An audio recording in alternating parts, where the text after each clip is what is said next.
alamin natin ngayon kung magtutuloy-tuloy ba ang pag-ulan ngayong araw mula sa ating weather tito na si Tito Alvin Pura. Tito Alvin, saang lugar ba maulan ngayon?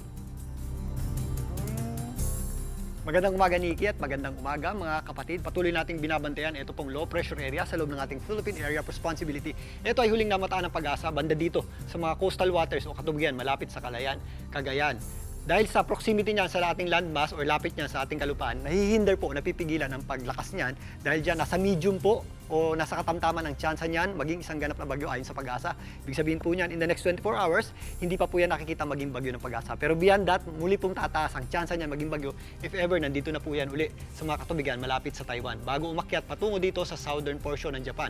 Pero again, ito pong ating low pressure area, yung kanyang panglabas na kaulapan at ang ating habagat ang nagdadala po ng mga posibleng pag-ulan sa ating bansa, lalong-lalo na po dyan sa mainland Luzon. Dito po sa Mindanao, mas maliwalas po ang panahon natin, less ang effect ng habagat dyan, pero mataas din po yung ating mga afternoon showers o yung tsansa ng ating mga afternoon showers at thunderstorms, particularly dito sa rehiyon ng Caraga. Kasama na po dyan ang ilang bahagi ng Northern Mindanao. Dito naman sa area ng Visayas, sa Eastern Visayas, may mga pag-ulan tayo kanina. Yan po ay mga localized na pag-ulan at thunderstorms. Mas mataas din ang ating tsansa ng pag-ulan ng dito po sa may bandang Western Visayas. Posible rin po yung ating mga thunderstorms dito sa area ng Palawan dahil naman sa epekto ng ating habagat or southwest monsoon. Dito po sa Luzon, nakakonsentrate yung ating malalakas na pag-ulan dulot ng ating binabantayang low pressure area. Sa areas po ng Cagayan, Calayan, kasama na po dyan ang area ng Apayao, Kalinga, Abra, maging dito sa Ilocos Norte, kasama na rin po dyan ang extreme northern Luzon, ang area ng Batanes. Pwede po tayong makaranas ng katamtaman hanggang sa kung minsan malalakas na pag-ulan dyan.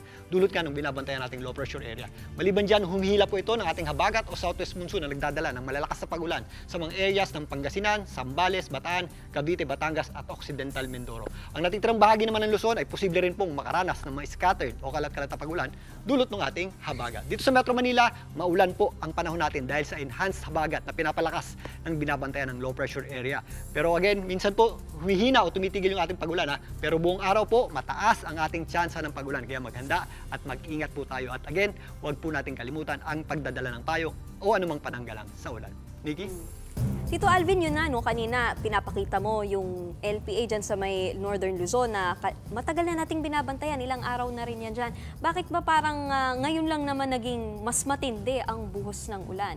Dahil nga ba sa habagat, yung nabanggit mo, bakit minsan meron naman tayong binabantayang LPA pero hindi naman ganitong epekto na inuulan tayo agad, hindi pa naman din bagyo? Niki, yung mga low pressure area natin o low pressure system, maging bagyo, yan ay humihila ng ating habagat. Nagkakaroon tayo ng parang axis niyan. Ngayon, meron tayong parang area dito na sweet spot na kung saan nandyan, if ever nandyan yung ating low pressure area or bagyo, kagaya nung dating bagyong Karina, pag nandito sa bandang northeastern section ng ating bansa, yung ating axis ng habagat ay tumatapat dito sa Metro Manila. Kagaya ngayon, nasa itaas na bahagi ng Luzon, yung ating low pressure area, kaya mas apektado po tayo ng habagat. Hindi lang po dyan sa Metro Manila, maging dito sa western section ng ating bansa.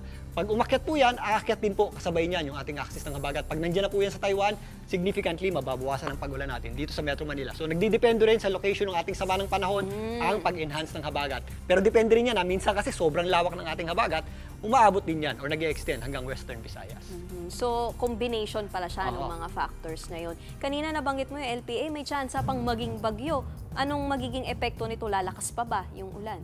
Ayun na nga. Dahil nga medyo mas malapit sa landmass or sa lupa, yung sirkulasyon niyan ay nahaharangan o napipigilan. O dahil nga dyan, napipigilan yung paglakas nitong binabantayan nating low pressure area.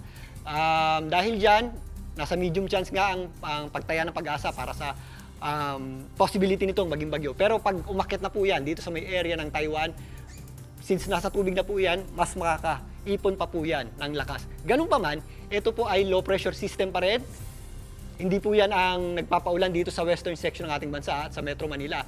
Dahil nga low pressure system yan, dumadaloy dyan, papunta yung ating hangin o yung ating hanging habagat. Kahit po isang low pressure area yan or bagyo, magpapalakas pa rin po yan. Or meron tayong tinatawag na indirect effect niyan. Nagpapalakas pa rin yan ng habagat na nagpapaulan dito po sa mga areas na malayo sa mismong low pressure area natin.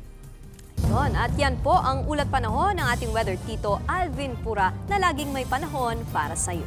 Mga kapatid, Nikki de Guzman po. Para sa pasada ng mga rumaratsyadang balita, mag-follow at mag-subscribe na sa social media pages ng News 5.